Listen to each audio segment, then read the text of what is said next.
¿Ya? ¿Se calman?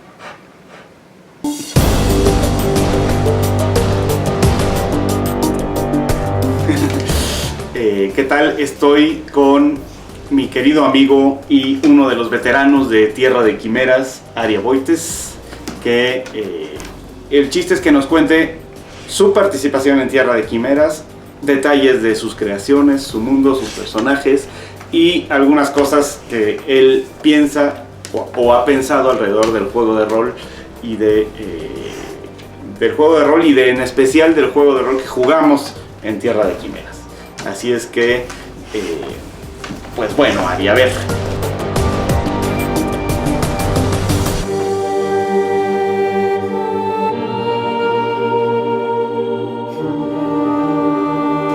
¿Cómo es que te metiste en esto de la fantasía y del juego de rol y de todo este rollo? Déjenme decir nada más antes que Ari es un destacadísimo ilustrador, es diseñador de vestuario para televisión, series y teatro también, y además, aunque lo dice poco, también es un magnífico narrador y poeta.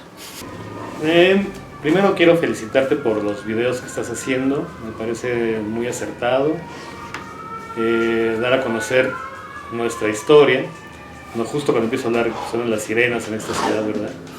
A mí lo que me cuentan es que en el kinder yo hacía muchos animales todo el tiempo, me la pasaba dibujando elefantes, jirafas, y un zoológico porque me encantaban los animales, toda la vida me han gustado, y al parecer las maestras del kinder fotocopiaban estos dibujos para que los demás niños los iluminaran. Entonces, bueno, explotado soy desde chiquito. No, ya para empezar. Empezamos mal. Sí, empezamos con el pie izquierdo, pero bueno, como todo artista, ¿verdad? Lo que sí recuerdo es que ya en la primaria, en quinto de primaria, por esta cosa de que me encantaban los animales, ahí fue cuando empezó este asunto como de crear personalidades alternativas para mis amigos y para mí. Lo que yo recuerdo es que dibujaba yo a mis amigos y cada uno tenía una especie de tótem, es decir, mi amigo Juan era una pantera, mi amigo Pedro era un tigre, mi amiga Jessica era una lobita, y entonces yo hacía mini aventuras de mis amigos de la primaria, pero todos éramos animales. Entonces creo que ahí empezó mi carrera como dibujante de cómics, de alguna manera, pero también a fantasear en que podíamos ser otra persona, ¿no? Aunque podíamos ser alguien que nos gustaba mucho. Creo que lo primero que me llamó la atención a mí en la televisión fue la princesa de 2000 años, no sé si la recuerdan. A mí me causaba una nostalgia así arrolladora. Larga cabellera dorada como el sol, triste mirar, frágil caminar, cuenta la leyenda que ella siempre existió y está aquí.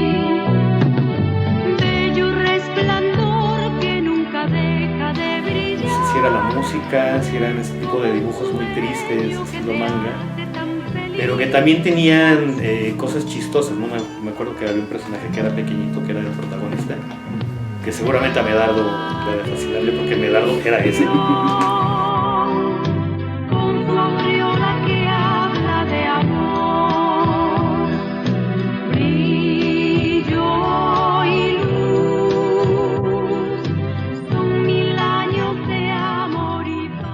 Y había un libro dedicado al cine, a la cinematografía, o con lo poquito que en los años 80 se podía saber alguien común, ¿no? Alguien de a pie. Entonces en ese libro, específicamente, había una imagen de Gandalf con Frodo, de una animación, de la animación viejita. Ya de los 70. Exactamente, de los 70, donde está Gandalf así, y entonces ahí en el pequeño texto debajo de la foto decía El Señor de los Anillos, y bueno, yo me quedé, ¿qué diablos es eso? ¿No? Me quedé impactado, con mucha curiosidad, pero bueno, no había manera de ir más allá, ¿no? Afortunadamente también cerca de la casa de mi abuelo estaba la biblioteca del pueblo, que es donde encontré muchas joyas perdidas que empezaron a llamarme la atención y a hacer volar mi imaginación. Empecé a interesarme por libros como Robin Hood, La Isla del Tesoro, Tom Sawyer, El último de los mohicanos. Pues me eché todos esos, ¿no? Que eran las colecciones juveniles de aquella época. Que Moby Dick, que, bueno, me leí todo lo que pude. El Cedar Luis Espota Saavedra. Y ahí empezó el desastre. Y ahí empezó todo, porque ahí conocí al buen Emiliano Ortega, que ha sido mencionado por este señor en los videos anteriores bastante. Sí, pues es que es uno de los fundadores de este colectivo. El señor Emiliano Ortega vivía a unas cuadras de la escuela. Entonces, pues íbamos a echar relajo a su casa. ¿Y qué pasó? Que él tenía muchísimos libros de fantasía, que obviamente yo no conocía por estar viviendo años allá en el pueblito. Déjenme hacer un paréntesis.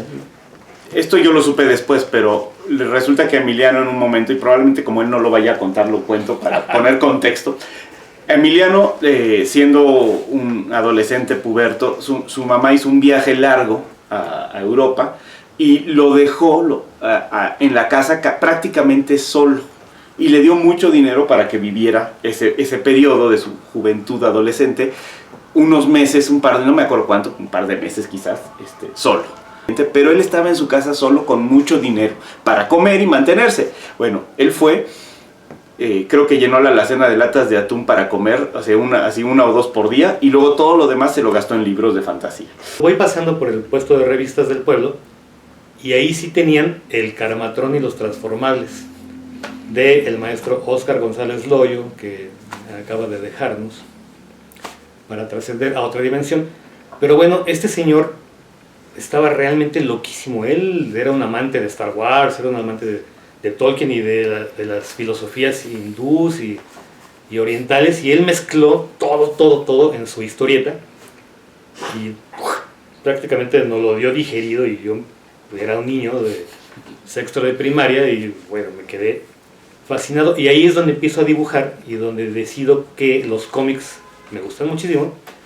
Cuando conozco la casa de Emiliano, me doy cuenta de que el creador de Conan, Robert E. Howard, también había escrito algunas novelitas, y bueno, las tenía Emiliano. Bueno, ¿qué pasó? Que me empieza a prestar libros, y yo empiezo en esta onda que tenía yo de devorar libros, pum. Y bueno, ahí fue cuando dije, esto es lo mío, la fantasía épica, las espadas, los magos, los monstruos, los dragones, de aquí soy. Y pues entonces conozco por fin El Señor de los Anillos y El Hobbit, aquí con los buenos Emiliano y Medardo, y después Martín, inmediatamente. Y ahora voy a contar cómo los conocí a todos ellos, ¿no? Isaías hacía dibujos, hacía lo mismo que yo en la primaria, pero lo hacía en el CEDART. Él tomaba a sus compañeros del salón y los transformaba, uno era un cyborg, otro era un basquetbolista que aventaba balones de energía, él mismo era una especie como de hippie volador, Ginger, que es otro de nuestros grandes amigos de toda la vida, Ginger era una especie como de hombre gato. Entonces Isaías había transformado a sus propios amigos del salón en una especie como de X-Men, como de grupo de superhéroes, y él dibujaba las aventuras de estos superhéroes que eran los compañeros. Y entonces eso también a mí me encantó, y la verdad es que le copié. Isaías era mayor que nosotros, pero yo lo que hice con Emiliano, con Constantino, con Iliana la pollita, con Diana, Betsabé, los amigos de mi salón, incluido Emiliano, y yo, entonces fuimos también un grupo de héroes, pero de héroes medievales. O sea, éramos una compañía, sin saber todavía yo lo que era una compañía de rol, o una compañía de personajes de fantasía. Y entonces, bueno, Emiliano era el bárbaro, porque, bueno, siempre ha sido un poco, digamos... siempre ha sido como un enano. Siempre ha sido brusco y fuerte, y era un desastre en el CEDART, ¿no? Le decían el loco. Le decían el loco, traía los pelos naranjas, iba a la escuela a veces descalzo y en pijama. Entonces, bueno, él era el bárbaro. Y así, bueno, otra amiga era la maga, otra amiga era la clériga, un poco también como Dungeons and Dragons, la caricatura, que también influye mucho en todo esto, ¿no? Entonces yo también empiezo a hacer mis propias historietas con mis amigos, ya caracterizados como personajes de fantasía, ¿no? Entonces esto es importante, son las bases previas para que llegue yo al rol con mucha fuerza. Yo había decidido hacer de mi vida una fiesta. Dije, voy a dejar los libros. Entonces es una decisión que tomé muy seriamente. Dije, voy a dejar de leer porque quiero hacer la fiesta.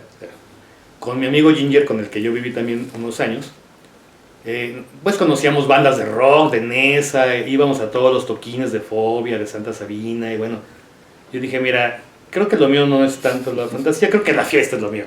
Entonces pues, yo me dediqué a hacer la fiesta, pero como los grandes.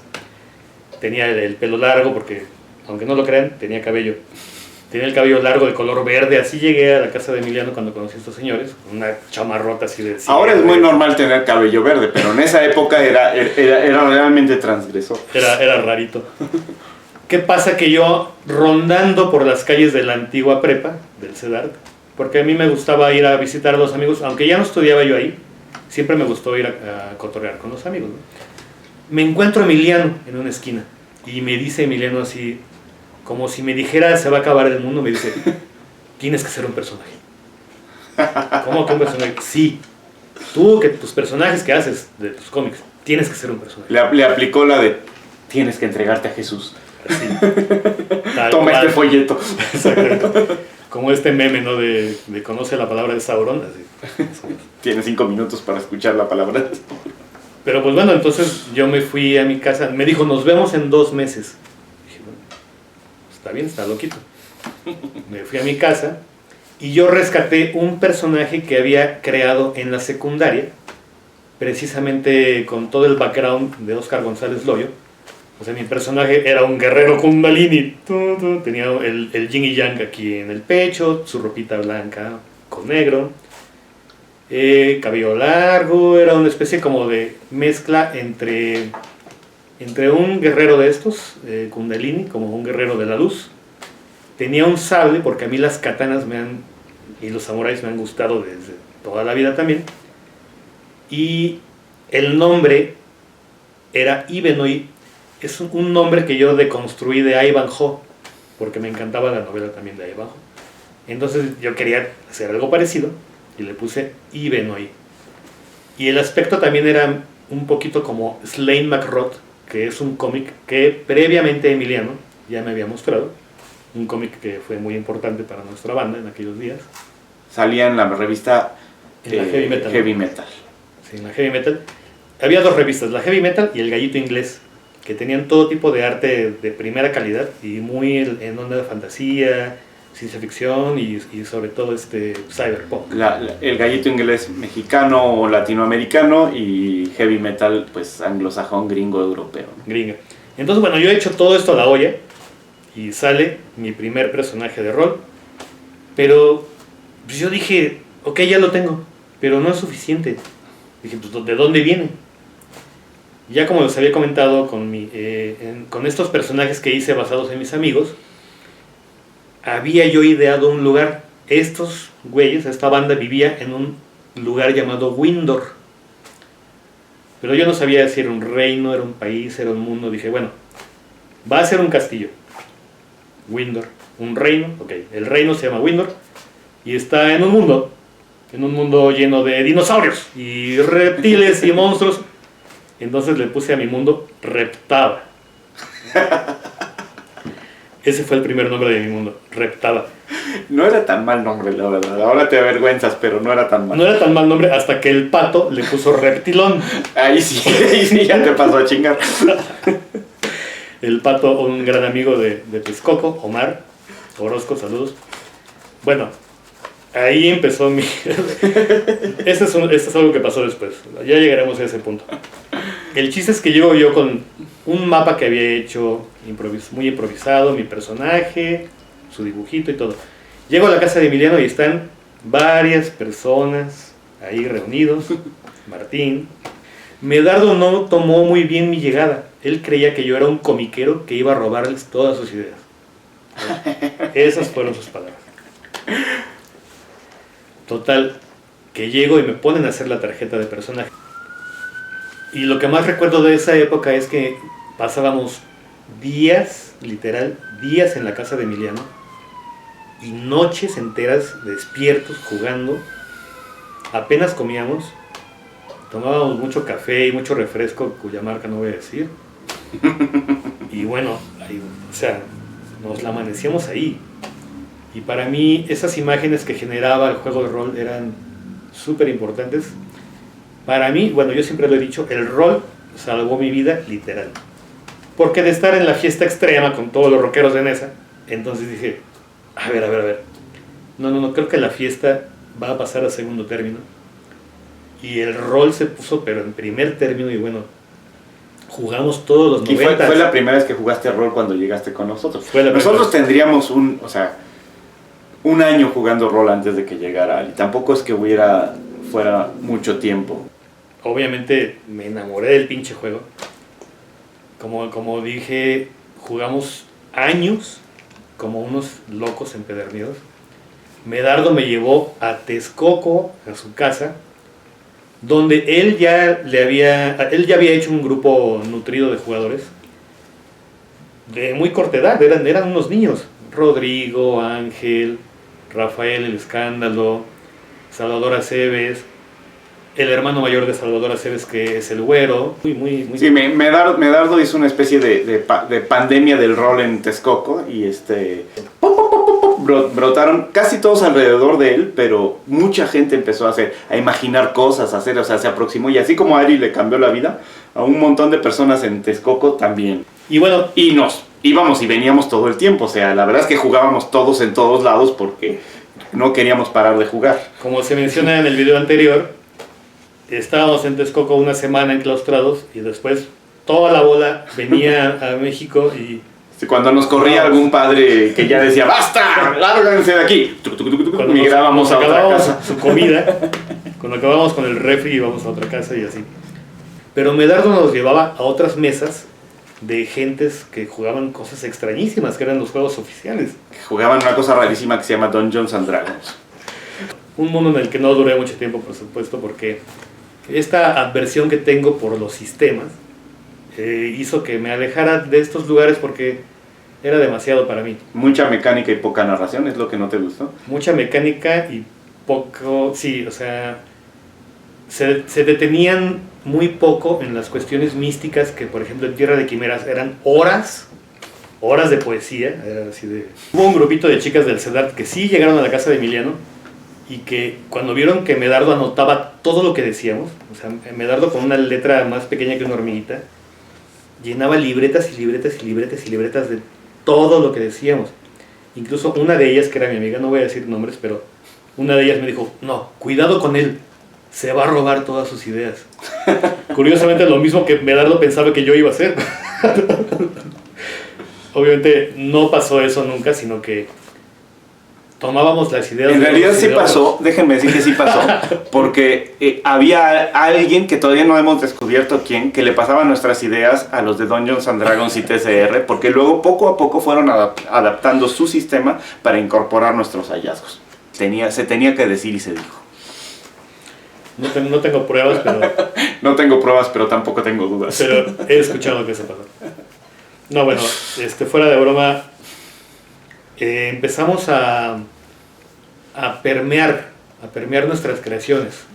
Es decir, yo podía jugar con un trasgo que inventó Martín, Emiliano podía jugar con un elfo que inventó el Huicho. Hicimos así, muy tempranamente, muchos intercambios para que quedaran vinculados los mundos. Eso me lleva a la creación de mi mundo, que es otra de las preguntas obligadas. Lo que pasa es que yo ya había leído yo el Kalevala, el Popol Vuh, el Mabinogion, muchas como mitos, creaciones de dioses y de mundos, de mitologías de distintas partes del mundo. Y después leí el Silmarillion, es el que leí más tardíamente. Pero bueno, enloquecí y dije, bueno, ¿qué onda con mi mundo? ¿De dónde viene? Y me gustó esta cosa que tenían ellos, entonces yo dije, bueno, ok. Yo me impacté mucho por una historia de Martín, que es la de Uncor, el señor oscuro Uncor, y cómo mata a los unicornios.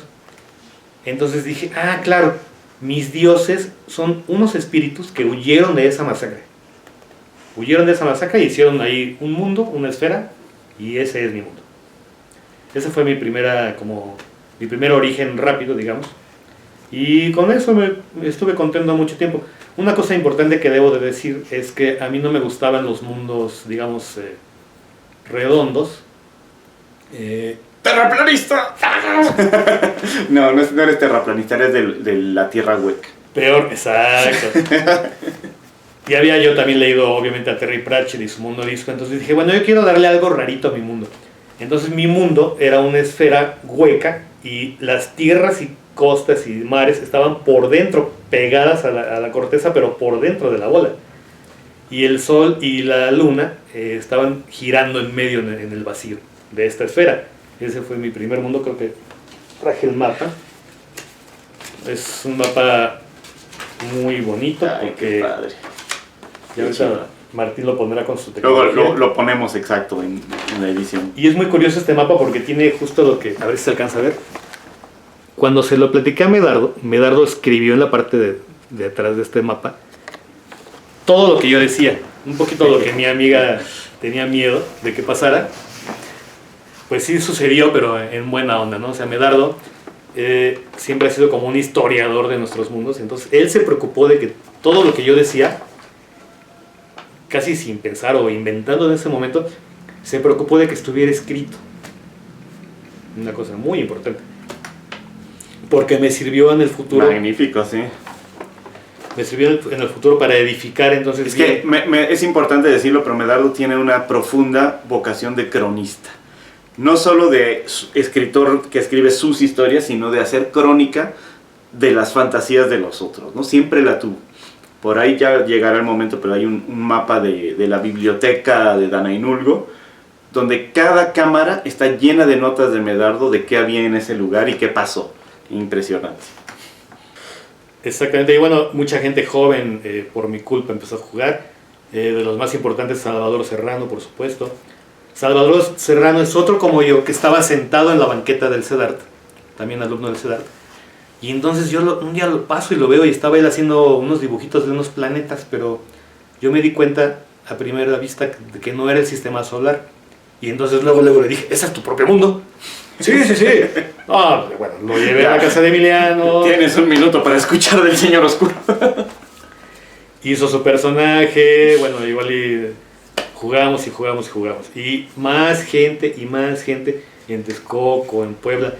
En mi propio pueblito de origen también se empezaron a enterar y bueno, Medardo era una especie de Gandalf para ellos, un mito. Yo les contaba de todos, ¿no? Y también jugamos en mi pueblito y bueno, un día Medardo fue a mi pueblito y fue así como ¡oh!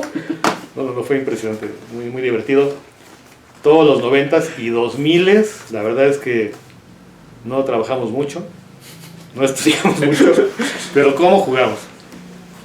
Oye, ¿y cómo evolucionó tu mundo? O sea, porque Reptavian también dice ahí, fue primera aproximación, pero luego lo transformaste, ¿no? O sea, no se quedó en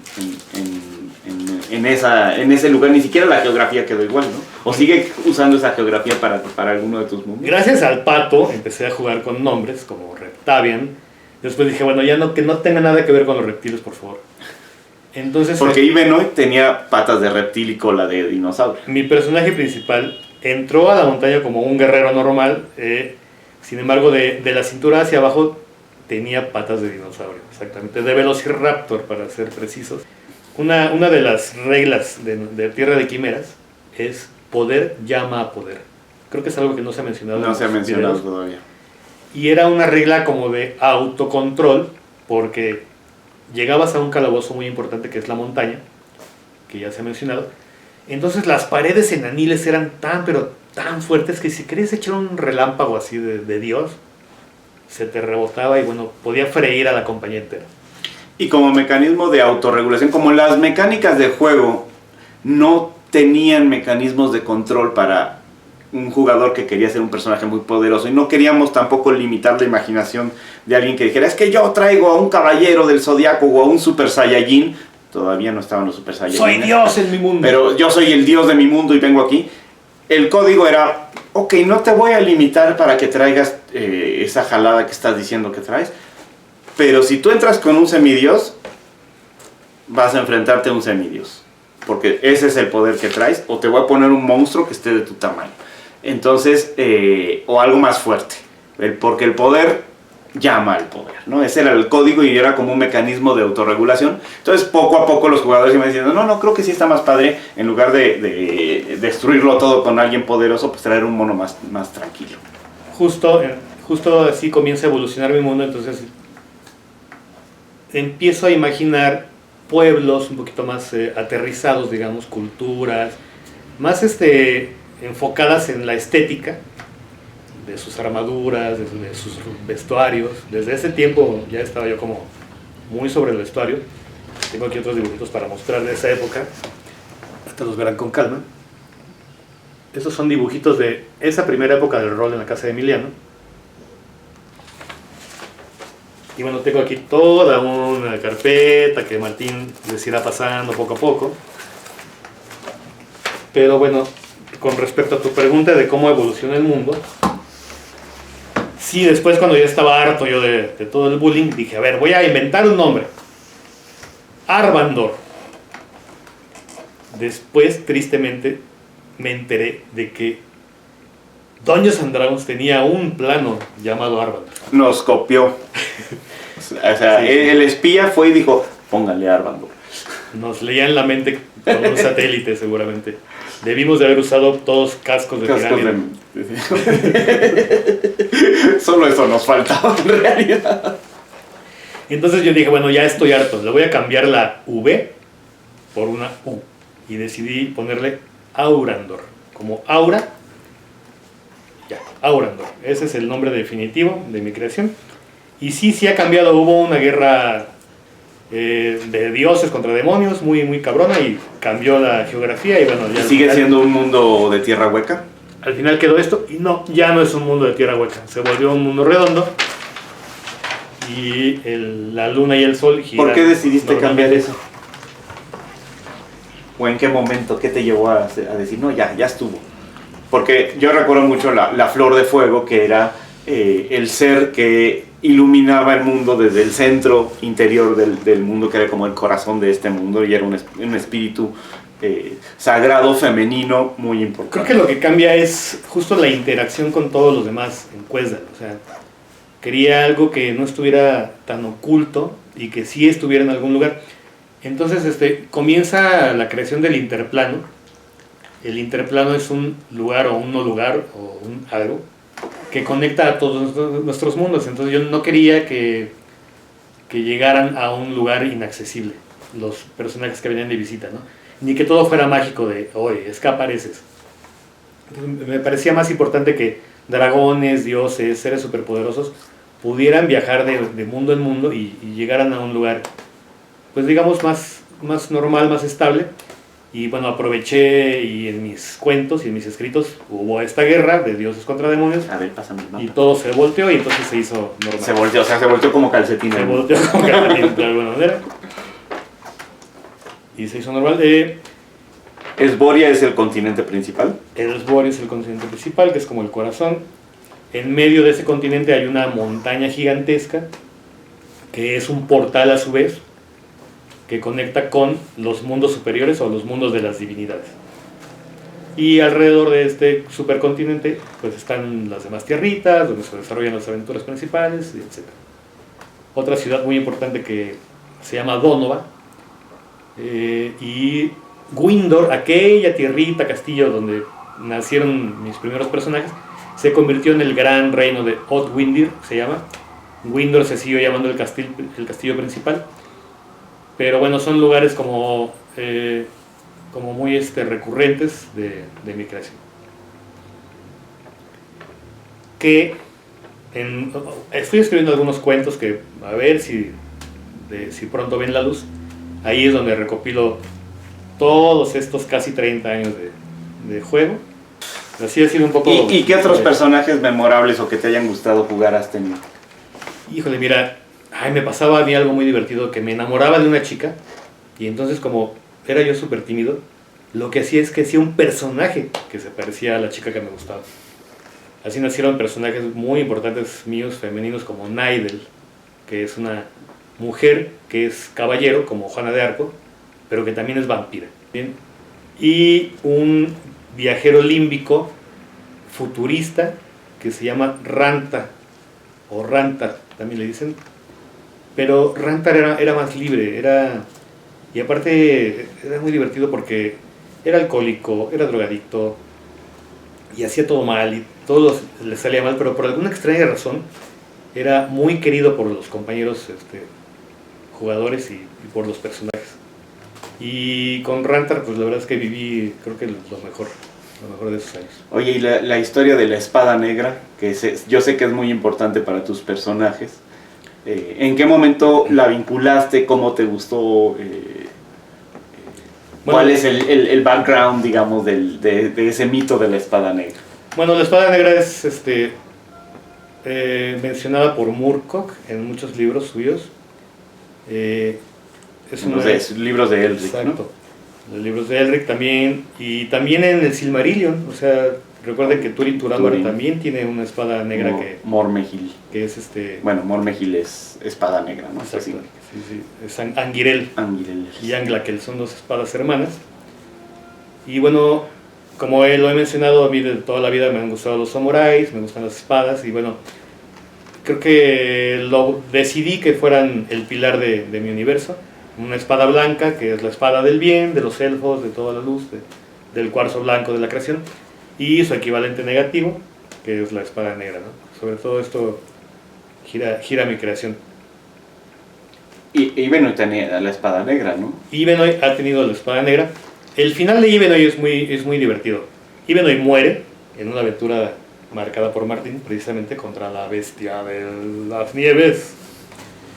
Mata a una bestia astada que tenía gigantesca, el Gorthuk, de piel blanca. Se pone esa corona, evocando también a Slane McRoth, y toma la espada negra de mi mundo. Pero todo esto sucedió en Cuesdal. ¿Qué pasa? Que unos ejércitos de elfos oscuros, los Darbios, famosos Darbios, habían ido a atacar a Cuesdal como parte de la quimera negra que ya se ha mencionado. Pero entonces, cuando ven a mi personaje, Ivenhoe con la espada negra, deciden seguirlo a él. Y como Ivenhoe no era precisamente malo, él usa a estos elfos malvados para hacer el bien. Y entonces se vuelve una especie de caudillo muerto, o sea, es un cadáver errante, que anda por ahí tratando de solucionar algunas cosas, y que al final de toda esta larga historia de Lórien Ambar, sí llega y le clava la espada negra al villano, que es Fëanor, al villano de todo este conflicto que duró años y años y años y años y años. Y que terminó en el 20 aniversario de Tierra de Quimeras. Exactamente. Pero digamos que este personaje se vuelve ya más bien como un NPC desde antes. Desde que muere se vuelve como un NPC. Oye, y yo sé que cambiaste de Aurandor, finalmente esta historia mítica que había empezado con los dioses o los espíritus que huían de aquella destrucción, y le diste más preponderancia a una génesis draconeril, es decir, hay unas dioses y unas divinidades dracónidas que ahora estás usando y manejando. Digo, lo sé porque lo jugué. Pero, ¿cómo fue esa decisión para, digamos, construir una mitología más inclinada hacia lo draconeril? Bueno, los dragones ya desde siempre me han gustado, por eso se llamaba Reptaba mi mundo. Pero no sabía bien cómo encajarlos, cómo entraban en esta mitología.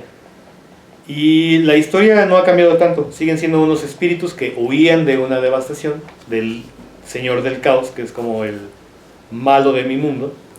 Huyen del Señor del Caos, deciden crear esta esfera para refugiarse de él, nace el mundo, Aurandor, y ellos toman formas draconiles desde el principio. Entonces, los pueblos mortales que fueron naciendo y creciendo como casi en todos lados, los primitivos, hobbits, enanos, Tengo monitos particulares de mi mundo que son los turdos, que son unos hombres sapos muy simpáticos. Sí, son muy simpáticos. Unos centauros rayados también. Todos ellos conocen por primera vez a estos dioses con formas majestuosas de dragones. Y es como decidí resolver este gusto por los dragones e incorporarlos a la mitología de mi mundo. Magnífico. Ah, sí, ya me acordé que quería mencionaros que esta comunidad, a veces, no crean que somos un grupo también de súper amigos, a veces también tenemos problemas entre nosotros. Yo creo que hasta merecería un programa de los pleitos, pero bueno, no sé si ese programa pueda terminar por destruir la comunidad. Yo lo único que voy a decir ya para cerrar es que estos pleitos no deberían ser, o tal vez no sucederían, si separamos bien el jugador del personaje. Es algo que siempre me ha molestado. Por ejemplo, que si dos jugadores se caen mal, ¿por qué arremeter contra los personajes? Es decir, si por ejemplo Martín me cayera gordo, ¿por qué en el juego mi personaje va a atacar a su personaje? No.